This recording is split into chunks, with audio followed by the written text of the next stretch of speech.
Bana bugün ma dükkanı Allah'ıma kapı kalsanlar menge ticaret kımarhane oldu. Bir işlep ötüktüğünü köpçülük. Bana mat Allah'a hazır kalıyor olsalar 25 kilometre kildiğin Kaşgar şehrinin Avat yolundan üz dikeci mama dükkan ma bu. Avat yolu Topbazı'na çık dükkan. Max Cinko material var.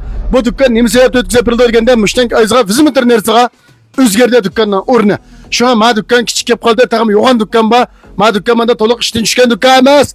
Toluk pıtı patkan dükkan takım yoğun sebebinden ma dükkan ötükse pırıldı. Buna şirk mal ötkezmeyemez, mal ne çıktımaz da dükkan köçemez. Şuna may dükkanımızdan 10. ayvat icarısı var, yıllık icarısı 25 bin koy çakkan dükkan 30 kilometre kildiğin töpüden ayrım manda ambırı var, suğanısı var kendinde. Munda şerat oğan munda toluk dükkanına fakat benim dükkanına 35 bin kapılı 30 etmekçe cerrahi emiz koşabemiz 35 bin kapılığa dükkanına malını çıktı da kurak dükkan kapkalıda. Onda alıp kalsa alakasız bunu birinde pritime bana beyanın avatlığı ben demişsem mobil isteme yol kaydı sağlama bana.